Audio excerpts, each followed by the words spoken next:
नमस्कार, secret chip Marathi चॅनलमध्ये तुमचं खूप खूप स्वागत आहे। आज मी तुम्हाला दह्यामधली मिरची करून दाखवणार आहे। ती पण खूप टेस्टी। आता सध्या हिवाळ्याचे दिवस चालू आहेत, त्याच्यामुळे काहीतरी आंबट चिंबट खावंसं वाटतं, म्हणून थोडंसं तोंडी लावण्यासाठी ही खूप छान दही मिरची मी तुम्हाला बनवून दाखवणार आहे। तर ते तुम्ही पाहू शकता। सर्वात आधी मी कढई ठेवली, त्याच्यावर थोडेसे शेंगदाणे भाजत आहे। शेंगदाणे चांगल्या पद्धतीने भाजलेले आहेत। आता मी ते शेंगदाणे उतरून घेते आणि त्याच्यामध्ये तेल टाकते।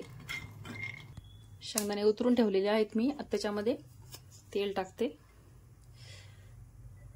थोडंसं जास्तच तेल टाकायचं, कारण त्या मिरच्या आपल्याला तळायच्या आहेत त्याच्यामध्ये आधी, आणि त्याच्यानंतर त्या शिजवायच्या आहेत। तेल चांगलं तापलेलं आहे। हे पहा, मी दोन पद्धतीने मिरच्या कापून ठेवलेल्या आहेत। एक जाड मिरची जी कमी तिखट असते, आणि एक आपली जी रेग्युलर मिरची आहे जी तिखट असते। ह्या दोन्ही मिरच्या आपल्याला त्या तेलामध्ये तळून घ्यायच्या आहेत। आता मी बारीक बारीक काप करून ठेवलेले आहेत, आता ते मी तळून घेते। मिरच्या तळता सगळं चांगलं तळून घ्यायचं आहे पहिले। तेल करून हे पोट बिघडत नाही आपलं खात्या वेळेस। अशी तर शिजायला टाकली तर शिजेल ती, पण पोट थोडंसं गडगड करेल। अशी तळल्यानंतर मग पोट कसंही दुखणार नाही, टेस्टही वाढेल हिरव्या मिरचीची। अशा पद्धतीने सगळ्या मिरच्या आपल्याला तळून घ्यायच्या आहेत। सगळ्या मिरच्या आपण अशा पद्धतीने तळून घेऊ।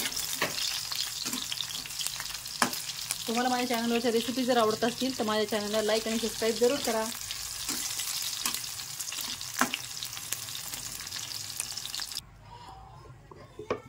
आता आपण ही बारीक मिरची तळून घेऊ। एक राहिली होती माझ्याकडून चुकून,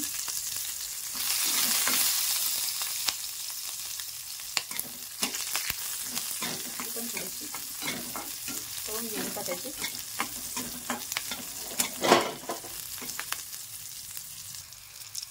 तर अशा पद्धतीने आपण ही पण मिरच्या तिखट तळून घेतलेला आहे, पण एका प्लेटीत काढून घेऊ आपण। आता ह्याच कढईमध्ये आपण फोडणी देणार आहे। 4 कढई घेणार नाही आपण यूज करण्यासाठी। तर आपण जे शेंगदाणे जे हे केले होते ना, भाजले होते, ते मी एका मिक्सरमध्ये काढून घेते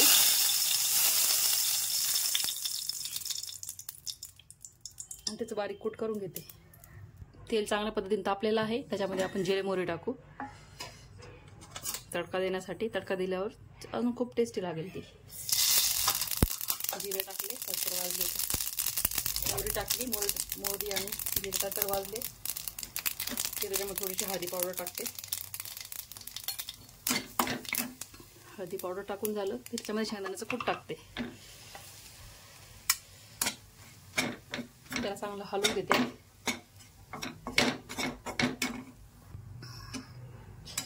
त्याला थोडंसं भाजून घेऊ आपण।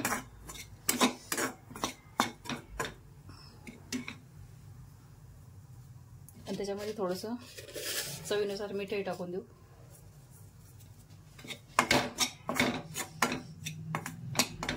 थोडंसं वास सुटलेला आहे गमगम शेंगदाण्याचं कूट भाजल्याचा। आणि त्याच्यामध्ये ह्या तळलेल्या मिरच्या टाकून देऊ आपण।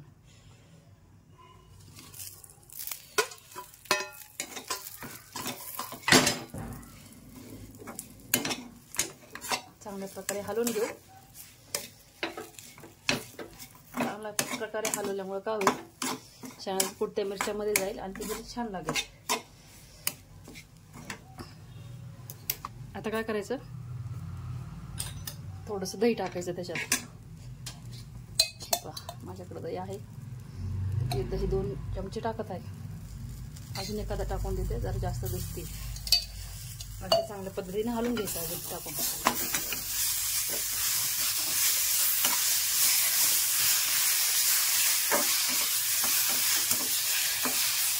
मिक्सर तुम्ही करून बघितली ना आणि एकदा खाल्ली ना, तुम्ही सगळं हीच मिरची करा। फक्त 5 मिनिटात होणारी रेसिपी आहे ही। मी एकीकडे गरम पाणी करायला ठेवलं होतं, ते गरम पाणी मी याच्यात टाकणार आहे। आपल्याला जसं घट पाहिजे, जसं पतलं पाहिजे तसं करून घ्यायचं, आणि त्याला त्याच्यामध्ये थोडंसं शिजू द्यायचं। शिजलं का ते अजून घटघट होतं। आणि थोडी थोडी घ्यायला खूप छान लागते जेवते वेळेस. आता त्याला आपण शिजू देऊ. तर पहा आपली दही मिरची किती छान शिजत आहे आणि सुगंध खूप टेस्ट येत आहे, एकदम असं कढीसारखा. तुम्हाला वाटलं तर तुम्ही याच्यामध्ये अद्रक किसून टाकू शकता. तुम्हाला माझ्या चॅनलच्या रेसिपी जर आवडत असतील तर माझ्या चॅनलला लाईक आणि सबस्क्राईब जरूर करा,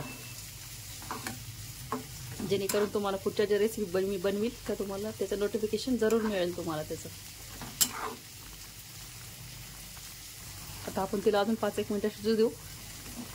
त्याचा रंग बदलला ना मला ते उतरून घेऊ आपण खाली. तर हे पहा आपली किती छान दही मिरची तयार झालेली आहे. आता याच्यावरती आपण थोडीशी कोथिंबीर टाकू, म्हणजे ते अजून छान लागेल आणि छान दिसेलही. पहा खूप टेस्टी सुगंध येत आहे तिचा.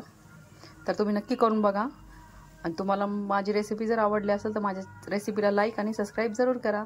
बाय.